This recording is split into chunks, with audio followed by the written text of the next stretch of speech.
I'm Ashley. And I'm Jackie. Welcome back to Dumb Witch Club.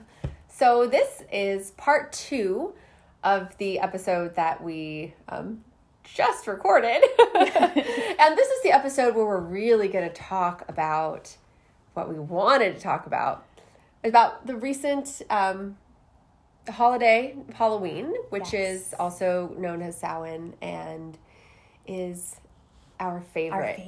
Absolute favorite. Yes. And so we have quite a few things that we planned and that we did over the... Have you been hearing that term, Halloweekend? Yes. Because Halloween was on the Monday and people were calling it Halloweekend, and I love that. It's cute. Yeah, I wish we had come up with that, but we didn't. But we're going to use it. Yes. So on our Halloweekend, we had months ago, we had sort of conceptualized this plan, this idea. Mm-hmm. So maybe do you want to say like kind of what was just our original concept? Yeah. So yeah, I remember we were sitting and we were sort of talking about, we were in love with Salem. We're still in love with Salem. Mm-hmm. It was a bucket list. I hate that term, but I don't know why. I just don't like it. We need an alternative. We need an alternative. We'll work on it. Bucket list item to go to Salem for Halloween, and we're going to do it in 2020, and then I don't know if you know, but we couldn't do it in 2020. We couldn't go. I don't know why. I don't forget why. Something happened. Anyway. And we're just not going to talk about that. Yeah. And so we ended up going in 2021, and it was perfect and beautiful and just everything it could have been. And then we came home. And... That sounded so We went on bad. a trip and then we came back. Oh, you did? Wow. Everyone in our family's going to be like, then you came home, right? Okay, cool. Yeah, we did. We did, though. It's true. But we came home. We did. We didn't stay there. Yeah. Okay, anyway, we came home and we were sad a little and we loved it there and we knew we couldn't go back again the following Halloween. We just couldn't. And so we were, just sort of talking about, well, what could we do? And the conversation evolved into... Somehow, some way, that, I and you had always kind of wanted to do something special in memory of River Phoenix. Mm-hmm. And I had sort of been near the Viper Room and been around that area kind of around that time before, but I never did anything really specific for it. Yeah. And we also learned recently that they are planning to repurpose that venue. Well, we actually learned that after we planned. Yeah, we did learn it after we planned it. That's whole right. thing, yes. Which I thought kind of added to like, oh, well, of course we thought of this thing and planned it because the place isn't going to be there the same way anymore. Yeah. So the Viper Room is like essentially like a music club. Mm-hmm. Oh, I suppose I should explain. in Los Angeles, and it was like really big, like in the 90s, mm-hmm. and was the site of the death of the actor River Phoenix. And this all happened,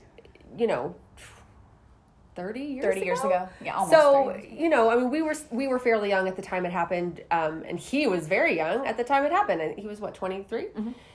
when he died there, and it was on Halloween, but just barely crossed over midnight from the 30th to the 31st, and obviously it was like a tragedy and a sort of a scandal in a way at the time.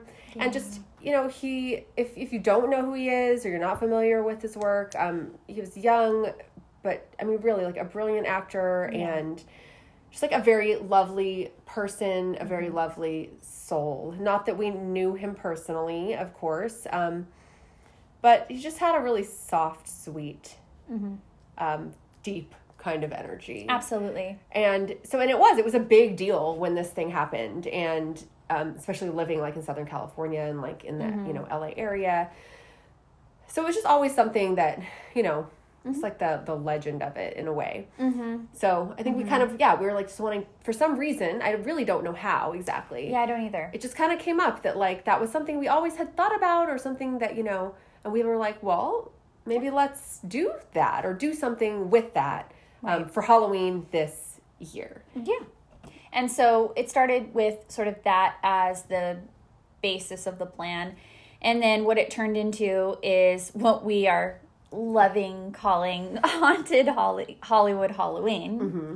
And so we decided, okay, we're going to stay there. And we're going to get a room and spend the night in LA. I mean, it's not like it's far. We could obviously just go for the day or go for an hour and come back. But we were like, well, let's make it special, you know? Yeah, stay there, kind of see some of the, sites we want to see and some of the major kind of haunted hotspots. Oh, that's more alliteration. I love it.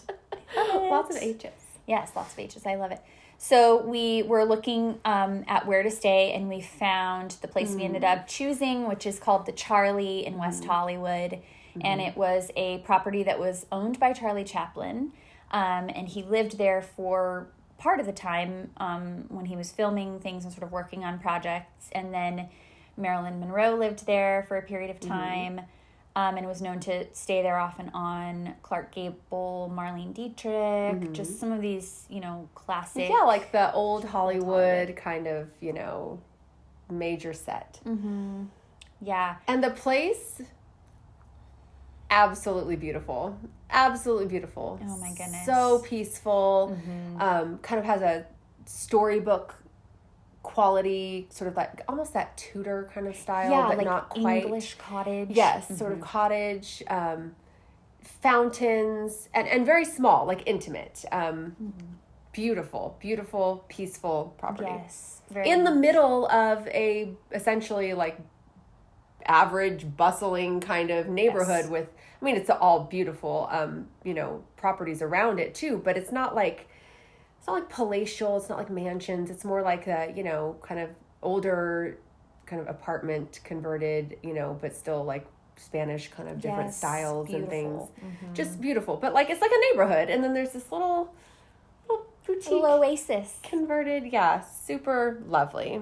Very immersive experience there. So we loved it there. Yeah. And we stayed in the Yeah, go ahead. Charlie Chaplin suite, which was really, really cool. It was. We were imagining all the places he may have sat and had inspiration and maybe written some of his films and things like that. It was very cool. Yeah. I'm like, do you think he wrote City Lights when he was sitting right here at this desk? There's a cute little typewriter. Yeah, it was very, very nice. It was absolutely beautiful. And the service, the hospitality. Oh, wonderful. Absolutely wonderful. Not invasive. They left you to yourself, but if you needed anything at all, like they were there. They were very welcoming. Yeah. Everything was appointed and taken care of. It was lovely. We loved it. Yes, it was incredibly peaceful and quiet, like like we were saying, remarkably so, because we were remarking. We remarked on it several times. So then it was remarkable. Therefore, it was remarkable. It really was.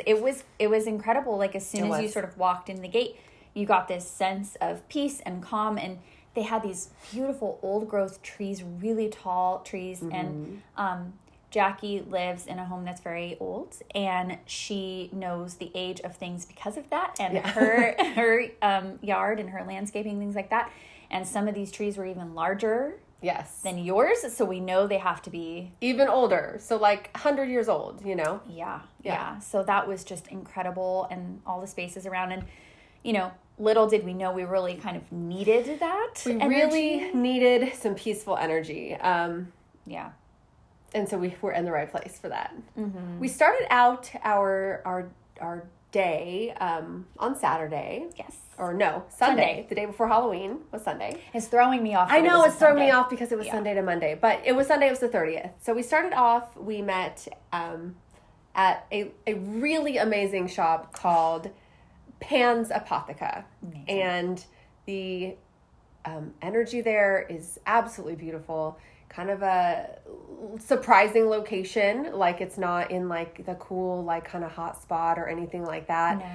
But as soon as you walk through the doors, or even just walking by the windows and seeing, inside, beautiful energy, spiritual, witchy. They do like tarot readings there, and there's very well stocked with all oils and herbs, Oh my and gosh, she'll yes. make you like tinctures and different spell things. And she was Mm-hmm. like helping another, customer in there who, the customer was like telling her kind of her problem that she was facing. And then the proprietor of the shop was, giving her advice and like crystals and, all of these things.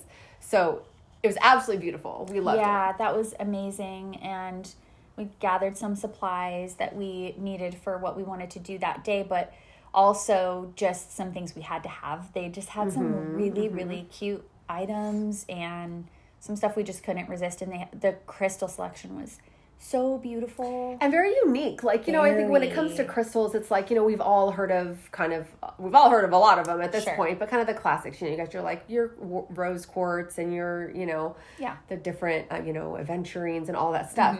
But there were some really unique things there that I hadn't really seen often or ever for that matter. And there were also a lot of things there that we didn't get that we want to go back and get. For sure. We're definitely going to be back. Yeah. One of the really cool pieces that we got, and I would love to hear other people's opinion on this, if they own this or, have like some suggested sort of energies or usages, was green goldstone. Yes, that was the crystal that I was referring to. Yeah, green gold is so beautiful, so beautiful. I'm like, it's not on the tray. But this candlestick is from there actually, and I just love it. It's new. Yeah, got it from Apothika. So yeah, awesome. Amazing. Yes, that was a great experience. Great way to kick off sort of our Hollow weekend. Yes, really set it up right, like got us in the right space. Yeah. So we started there, and then and then we moved on to Hollywood Forever Cemetery. Yes, right down the street. Yeah, just like a mile away. And it wasn't the first time that either of us had been there. We've been there previously. Separately. We had never been together. Never been together.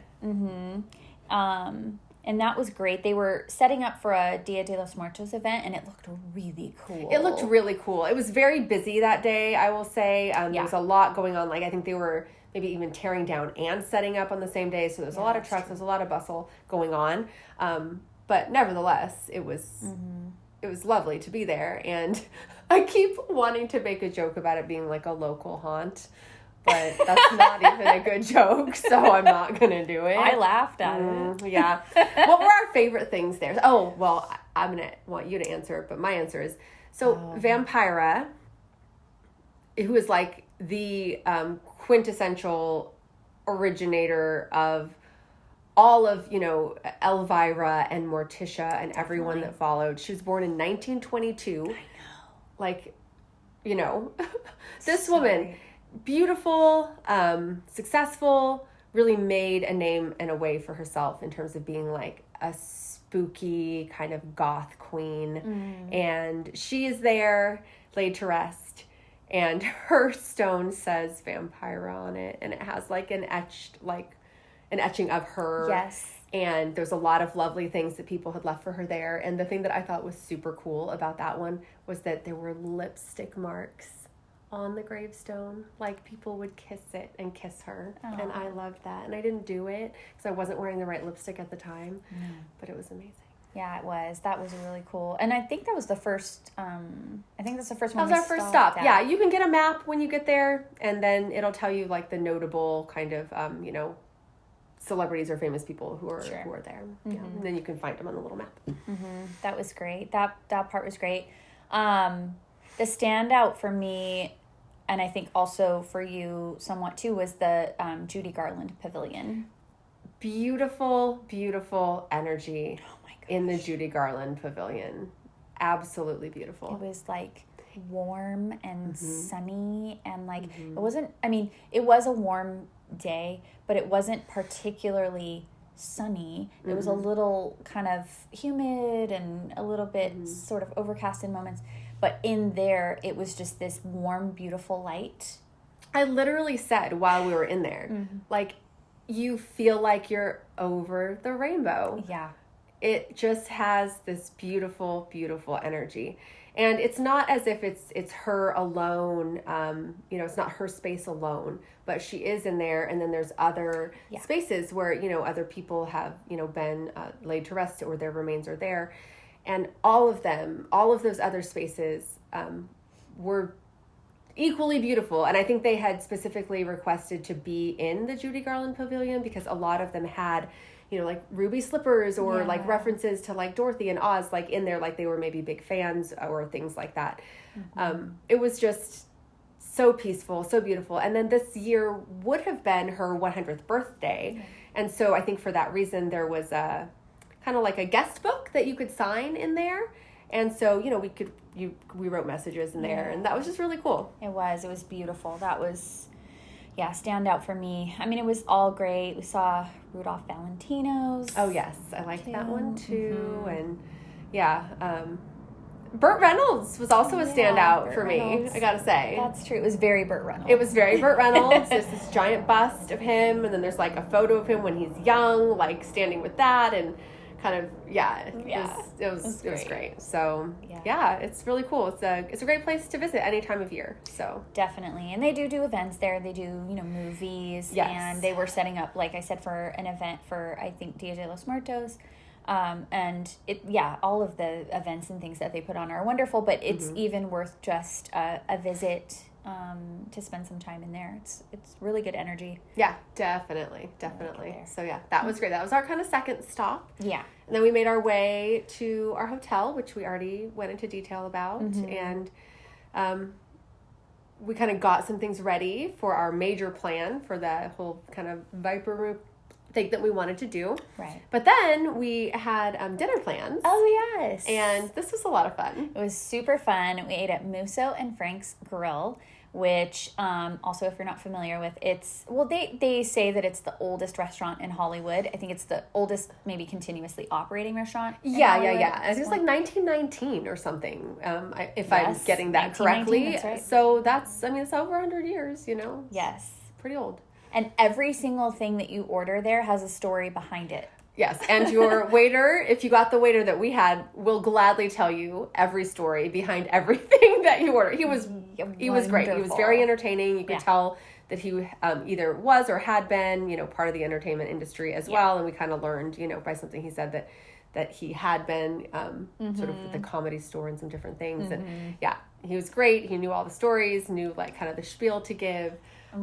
We boldly went ahead and ordered the stuffed celery appetizer. Yes. And I gotta say, it met expectations. It really did. It was delicious. I've been craving it. I have too. Since we've eaten it, I really have. I know. I keep thinking that. It's delicious. It was so good. And I want to say unique, but not unique, because I feel like every housewife in 1967 was making that, for every dinner party that she threw. Absolutely, and it's a big hit. Yeah, and everybody loved it. So it was so good. It was a lot of fun. Yeah, that was delicious. The cocktails were amazing. Cocktails were great. I had the City Lights cocktail, and the reason why I even remember that is because there was this great story behind it, that our waiter told us that the head bartender there had created this cocktail, and he had created it because they had filmed scenes of Once Upon a Time in Hollywood at Musso and Frank's Grill,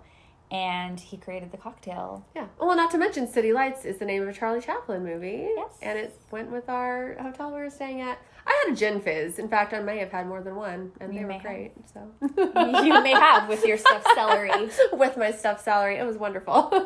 Great. It was so great. Our food was great. Like I said, a story behind everything, including our Frank Sinatra cheesecake. Oh, yes. Oh, my gosh. Yes. Amazing. That cheesecake was amazing. The cheesecake was so good. It was so good. I'm not even a cheesecake person. No, it was unlike any cheesecake I've ever had. I feel like I will never have another cheesecake again. So I'm just going to go back and get that one. They bring it in special from I think it's Petaluma, California. That's right. You remember that detail. Yeah. So it didn't have that enough gin fizz, I guess. I still remember everything. So it was pretty unforgettable. It was so amazing. Fun. And just the atmosphere in there, you feel the history, you feel the energy. It's intentional, obviously. They've kept the old fixtures, the old booths, and the waiters wear, sort of, would that be tails? I guess they're wearing tails? Yeah, exactly. They're kind of in a tuxedo almost. Yeah, a red one. It's great. Yeah. I'm just so happy that we still have institutions like that, because it's just wonderful. And I mean, living out here in Southern California, we hold fast to those. Yeah, like that's the best we got, you know? Yeah. But the place was bustling, it was busy, which was really great to see too. It was great. Yeah, there was a lot of people in there, and Yeah. the only, I mean, and I don't want to say it's a full-on disappointment, but we were hoping Oh, right. to kind of get some inside details on any ghosty or paranormal activity that may be associated with Musso and Frank Grell's history and present. Right. And the question was dodged. Very artfully dodged. Yes. It was To the point where I was confused. We Yes. were like, did we ask that or no? Because we got like a very evasive answer. Yes. Very quickly. Yes. It's very confusing. Yes. And I didn't really know where to go from there. And then... But we kind of concluded that maybe they are forbidden from talking about this because it is well known that there are supposedly haunted happenings in that restaurant. Mm-hmm. And unsurprisingly, but yeah. Yeah, lips are sealed. Yeah. Tight-lipped about it. So, and I didn't really pick up on anything necessarily specifically in there. True.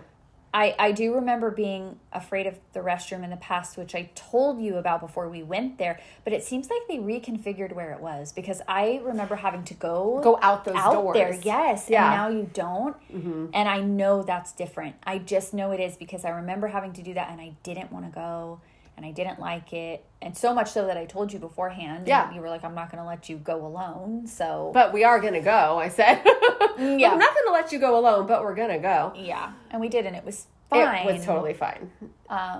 But yeah. Yeah. So that was great. And that was sort of a, continuation of our kind of classic Hollywood kind of throwback, concept that we were going with. So, yeah. All right.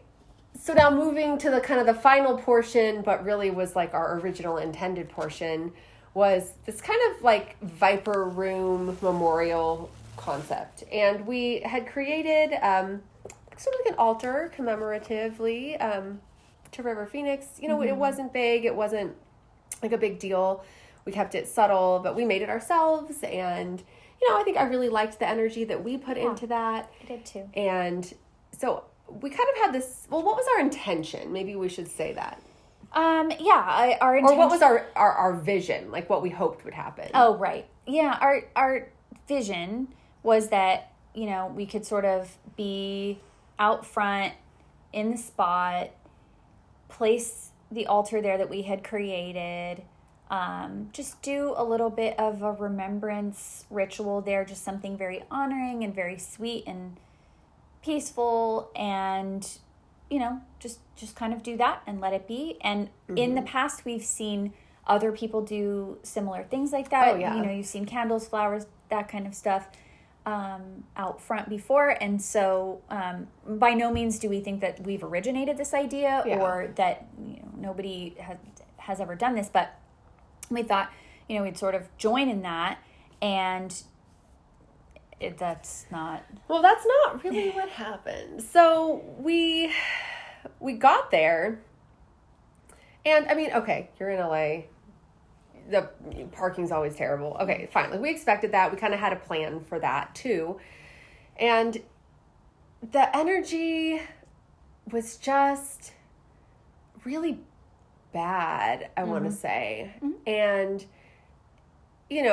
it was the night before Halloween, and there was definitely people out and about everywhere and kind of celebrating the Halloween weekend and all of that. There were people around. There was a show going on, like a concert, at the venue at the time.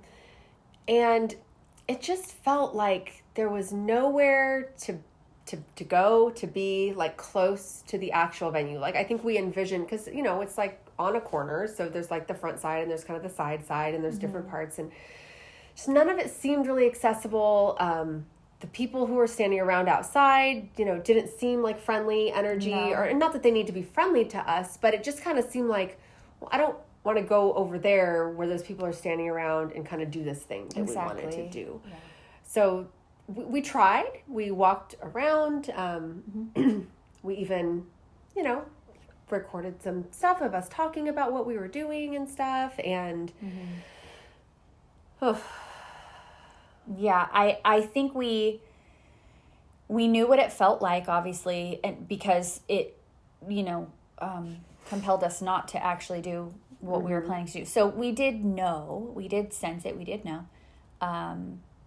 But I don't think we quite knew how much it was impacting us until we sort of looked back at what we had recorded. Yes, it's like painful to watch. Yeah, it's pretty bad. Because of our energy that we clearly have and are therefore displaying in what we recorded. And what we record, I mean, it's brief. It's like a couple minutes, clips. But it's just sad. It's like kind of uncomfortable. Yeah. We didn't know what to say. We didn't even know how to explain ourselves, honestly, at the time. It felt like, why are we here? Mm-hmm. Like, we had this vision, we had this intention, which I still love the idea of. But when we were there, it was kind of like, what are we doing here? And watching the videos was really uncomfortable. It was unusable. Like, we wanted to share this stuff. We wanted to be like, here's our adventure. And it started out that way. And then when it kind of got to the culmination, or what we had pictured as the culmination, it's just unusable. It's just unusable. And look, it's not like we didn't know that it was going to be sad. Of course. Or that we didn't realize, sort of the weight of, what happened and what we were, thinking about and bringing back up and everything. We were aware of these things. We have been aware of these things. But we thought that we could do something kind of nice and honoring and sort of turn a little bit of that energy, and it was not possible to do. It didn't work. I don't think it was possible to do. No. It did. I mean, I don't regret it by any means. Like, I think it was a good effort. We did end up leaving the altar, not exactly where we would have wanted to, but nearby, sort of adjacent. Yeah. And I do feel like that was something that if, someone stumbles across it or sees it sort of, in the parking area or whatever, that, maybe somebody will see that and be like, oh, yeah, that happened here. Or, oh, who even is that, if that's the question. So I did like that we were able to do something. Yeah. But, man, it was not what we intended. And like you said, it's not that we thought it was going to be like a happy celebration. I mean, clearly it was a tragic event and a remembrance and a commemoration, which is sad. Yeah. But it was just very different than what we thought it was going to be, too. So... yeah. You had a feeling, though. Yeah, I did have a feeling, and it sort of started to come into my mind like the day before and then day of, and then I shared it with you when we met on that day. I couldn't come up with anything I wanted to sort of say during... I guess the ritual, I just couldn't think of what I wanted to say. Everything felt just kind of too vast, or then just like trivial, and just like vacillated between those two things. And I just couldn't. And then I sort of thought, well, it'll come to me, and the right thing I'll know, and it'll be fine. And then when I talked to Jackie about it, she felt the same way. But we didn't press it or push it. We just sort of went with it. Okay, this is going to be fine. And then I did get the sense, sort of after it didn't work out and it just wasn't feeling right, I did get the sense that I don't think his energy is there. I don't think it's anywhere near there. I don't think he wants it to be. I don't think... It's just not there. That's not where he is, And it was almost like, and you said this, it was almost like, because of how sort of oppressive and like almost rejecting the energy was at the proper location, we did end up leaving the altar, a little off to the side. It was almost like he was telling us, like, don't go over there. Like, just do this here if you have to do it, but like, don't go over there. And so, yeah, we sort of accepted that, I think, and realized that that was probably the message that we were getting, and it wasn't what we planned, but it doesn't matter because that's not what was meant to happen. So that's okay right. too. And yeah, we did, we'll admit, we did stay in our feels a little bit about it for like the remainder of the night. And, you know, it didn't feel that great for a while, but it's okay that it didn't. We, you know, we got past it and we realized sort of what we were supposed to from it. And that's, honestly, that happens. You know, you plan things and you have the best of intentions and everything else, but sometimes your intentions don't make it different. It just is what it is. Yeah, but that doesn't mean that your effort is lost. No. And I still felt like we were able to do something. And, you know, we did. We it was very late at that point. We kind of did that like at midnight type of thing. So, you know, we went back to our hotel, you know, kind of talked through. We lit some candles at the place. Yeah. And kind of tried to, you know, just bring some of that energy that we had intended. Still went to bed. Next day we had a lovely coffee shop experience in the morning.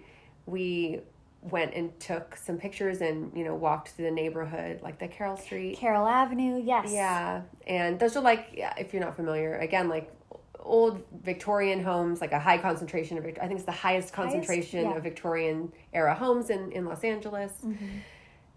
I mean, they're huge, they're beautiful. There's some ones that have been used in... Yeah, the Thriller video, that's Right. probably like the most famous one. And then the external shots for the house in Charmed. Yeah, the TV show Charmed. So, you know, we walked through there. It was beautiful. It was now Halloween day, you know, Monday, and we, you know, we did those things. We came home and went on to have like a really nice Halloween night as well, just kind of at home. And I feel that it was a very successful weekend. And the parts that were surprising in a beautiful way, the parts that were, you know, maybe less beautiful, but still, I think, important. And it was very interesting. There's been a lot of mixed energy, I feel, over the last several weeks, and even continuing into like current today, or like over the next week ahead, maybe, just in the universe and with, you know, all of these, you know, planets and alignments, all these different things, eclipse season, you know, everything. Yeah, so I just feel like this trip really, I think, kind of goes along with that. Yeah. You know, it was like the good, the bad, the whatever. But as always, I had a beautiful time with you. Of course. And I love when we plan something so far ahead and then we finally do it and we're just like beside ourselves. Yeah. We're like, is it happening? We're doing it. Is it here? Is this it? Is this what we're doing? We're doing it now. Like, we're so excited. So it was a lot of fun. It was great. It was really fun. Yeah, and Halloween night was a blast. It was super, super fun. And yeah. And now, you know, spooky season is over. And, you know, I think that's always a little bit sad. But that's what happens, right? The cycle continues, and we are moving into the next seasons and the next holidays. Yeah, that's also really fun. And that's fun too. So, yeah. Yeah, so stay tuned for other Dumb Witch Club field trip adventures, because I'm sure we'll have them. Dumb Witch Club episodes. Let us know what you think, what you thought, things you want to see, things you are dying for us to talk about. I just keep on with the spooky puns, though. Dying for us to talk about. I didn't even get that one. I didn't even plan that. I really didn't. That seemed very well planned to me. I mean, spooky girl all year round, right? Well, that's true. I know. Every day is Halloween. Yes, absolutely. When you're a dumb witch. Yes, when you're a dumb witch. Well, stay witchy, friends. And stay dumb. Dumb Witch Club is written and produced by us, Ashley Sidner. And Jackie Gerard at the Dumb Witch Clubhouse in Orange County, California. Produced and edited by Matt Heinemeyer. Creative director and culture consultant, Violet Turner. Original music by Ashley Sidner. And look us up on all your favorite social media platforms, including Patreon. Until next time, stay witchy, friends. And stay dumb.